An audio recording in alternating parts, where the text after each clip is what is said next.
Hey guys, so as you can see from the title, today I am going to talk about how I stay effortlessly healthy. So I'm going to talk about food, binge eating, emotional eating, exercise, healthy habits, body image, all that stuff. Why I got this idea? I got this idea because a few girls on Instagram asked me this question, and also some girls in real life. And I think I have to share what I know. I can't gatekeep because I feel like everything we have and everything we learn, we have an obligation to share.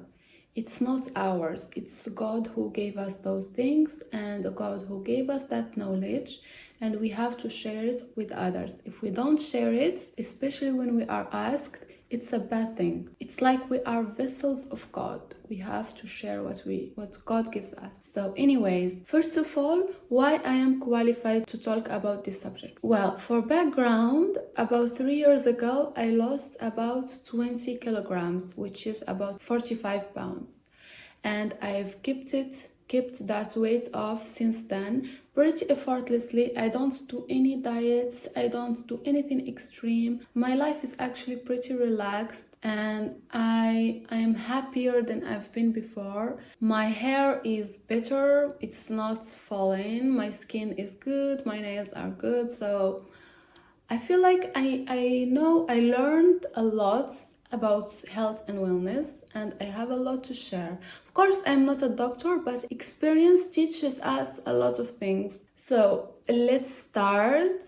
First thing I'm gonna talk about, which is the main issue for me that I had, it's overeating, binge eating, and emotional eating. So I believe that this was the main problem that kept me from being healthy and from having my preferred body shape. I used to eat when I'm stressed, when I'm sad, when I'm anxious, and when I'm bored.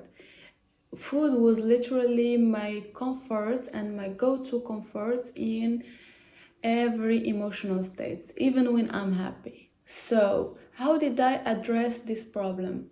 First step, I had to be honest with myself and acknowledge that I have this problem.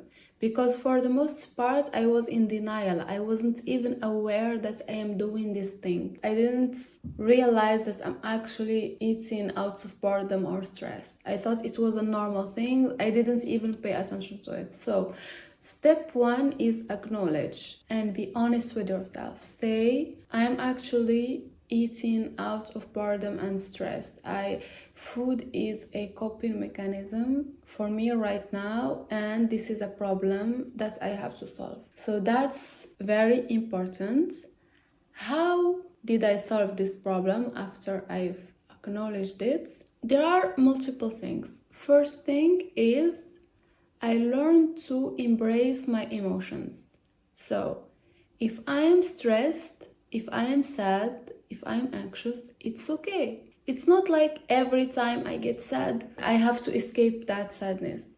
It's part of life. Sadness, stress, anxiety, these emotions exist.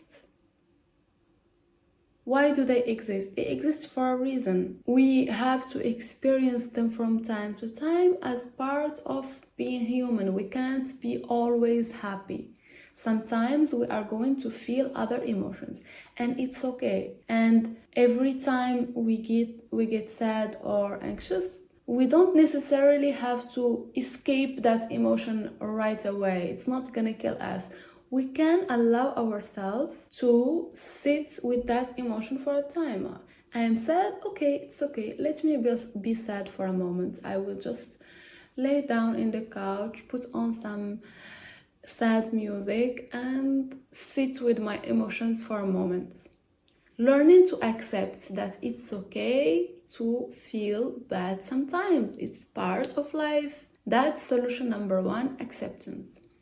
Number two is you have to address your emotions. For example, after allowing yourself that period of a certain time of sitting with your emotion and being in that emotion, now it's time to process that emotion. You don't just suppress it and ignore it and move on with your life. No, you have to address it. How I personally address my emotions, I journal. I journal about them, I process them. For example, I am feeling sad. Why am I feeling sad? And I start analyzing why did this thing trigger me, and I analyze and I dissect that emotion in a very detailed way, find out the root causes, the small things. If it's an accumulation of little things, I decompose all those things and I address them. And by doing this, you take the power from that emotion and it dissolves, it just goes away. You feel much lighter, you feel much better. So you can either journal about it or talk to someone about it, not anyone though, someone you trust, for example your mother or your sister. Yeah. And another way, you can talk to yourself. Sometimes I talk to myself out loud. It's very good. I feel like saying something out loud is more powerful than just thinking about it. When you say it out loud, I don't know, something happens. Just try it and you will see. Talk to yourself. Say, hey, I'm sad because I I think the reason I'm sad is because earlier at work this person talked to me this way, and behind his tone I felt like he was implying that I am not good enough, and that thing triggered me. But why do I even care about this person's opinion about me? He doesn't matter. And what difference does it make if he thinks I'm good or I'm bad, you know? Anyways, I hope you get the idea. So let's recap how to address your emotions. First thing, acceptance. Second thing, processing. Third thing is, this is a little bit different, but it's close to the subject. It's finding pleasure in things other than food. For example, getting into hobbies, making your life fun, making your life interesting, literally getting pleasure from things other than food. Few years ago, I feel like my life wasn't interesting enough, and the only thing that was giving me my dopamine hits is food. Now I made my life much more fun, much more interesting. If you watch my other videos, you will see I do little fun things, side quests, hobbies, explorations, adventures, and those things make me feel very fulfilled, very happy, so that I don't need to go to food or any distraction to get my pleasure. So yeah, that's the third thing, finding pleasure in things other than food. Another little rule, or not rule, I don't like this term of rule. Another little thing is, avoid eating when you are feeling too emotional. For example, if you are stressed, don't go and have your meal while you are stressed. Wait until you calm down and you feel calm and relaxed, then go have your meal. Because if you go eat, from experience, if you go eat when you are agitated, stressed, or anxious, there is a higher chance that you will overeat and you will eat fast. So that's a little tip right there. Okay, now moving on from this subject of emotions, let's get into diets, what to actually eat and how to eat. So personally, I believe in the 80-20 rule. What does it mean? It means 80% of the time you eat healthy and you follow your healthy lifestyle, and 20% is for flexibility, for when you are craving something, when you eat out, when you get a sweet treat, when you are traveling. Because we don't want to be rigid, we want to be flexible, we want to be relaxed and spontaneous here and there. So the 80-20 rule. So what do you do 80% of the time? So 80% of the time you eat whole foods, which means natural foods.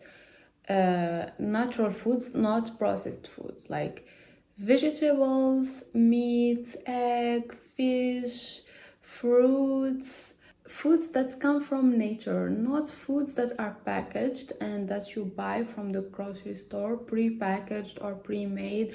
And also homemade food, not in takeout or restaurants. That's 80% of the time. So whole foods, you avoid processed foods, you eat nutritious meals that have enough protein, enough healthy fats, fiber, vitamins, micronutrients, everything healthy, nutritious, not low calorie, not rice cakes and no fat yogurt. No, full fat yogurt, avocado, salmon, ground beef, chicken, vegetables, butter, good foods that feel good and that keep you satisfied and satiated. Second thing, of course, portion control. You can't overeat. Overeating even healthy foods will make you gain weight. Personally, I eat intuitively. I eat when I'm hungry, not when I'm not hungry. When I'm hungry. And I stop before I am feeling very full. You should learn to hate the feeling of being stuffed. You should be comfortable in your stomach before and after having the meal. You don't want to feel bloated and overstuffed every time you have a meal. So that's that. And another thing is avoid snacking. Avoid eating too frequently. Personally, I prefer eating 3 meals a day without any snacks. I find that very good. First of all, you enjoy your meals more when you haven't eaten for a while, when you've gone hours before eating. That meal feels more satisfying, more rewarding, and more delicious rather than snacking every 1 or 2 hours. It kind of spoils your appetite. So try doing less frequent meals. Go without eating until you actually feel hungry. Also, you should learn how to deal with carbs. For example, a meal should contain protein, fat, and a little bit of carbs. Not every meal should contain carbs. And if you are craving carbs, you can eat them. Natural carbs, not processed. For example, sweet potato, white potato, whole rice, a little bit in your meal, it's okay. I don't demonize carbs personally. Now I told you the main things about diet. Let's move on to exercise. So when it comes to exercise, I've been through so many phases. I've tried running, high intensity workouts, going to the gym 5 times a week. I've done it all, and currently I am at a place where I'm very relaxed about my exercise. Mostly I just walk and I listen to my body. I go to the gym when I am craving it. So usually just 2 times a week, or sometimes even once a week, or sometimes I just walk. I don't go to the gym at all. And my preferred form of exercise right now is walking, and sometimes in the morning I do some stretches. So generally I just move my body freely and do what feels good. But I'm not gonna lie to you, you have to move your body every day. I do walk quite a lot. On my app I see 8,000 steps on average. So there are days where I walk way more and days where I walk less. Yeah, you can also do little dances in your room. If you are bored, put on some good music and dance, do stretches, just play around, be happy and be light and free, and yeah. So those are the main things. But of course, it's not everything. There are little things, little habits that contribute to my healthy lifestyle and that I don't even pay attention to right now because it just became second nature. So, if you want more healthy inspiration, you can watch my other vlogs. I upload lifestyle vlogs regularly where you can see how I live, little routines that I do, things that keep me healthy, and so yeah, if you are interested, you can watch that, and I highly recommend. Another thing is, honestly, wellness, health and wellness has become literally my hobby, and I learned a lot of stuff about biology, about food, about natural things. I can't share everything in this one video, as I said, but I will tell you one thing that I found very, very fascinating. Listen carefully. In our guts, we have what we call microbiome, so a lot of microbes and gut bacteria in there. Depending on the way that you are eating, you can have different types of bacteria. For example, if your diet is mostly carbs and sugars, you will have bacteria in your gut that loves and lives on carbs and sugars. That's the main bacteria that you will have, and that bacteria actually craves carbs and sugars. If you don't give it that amount of carbs and sugars every day, it will make you feel uncomfortable. It will make you feel hungry.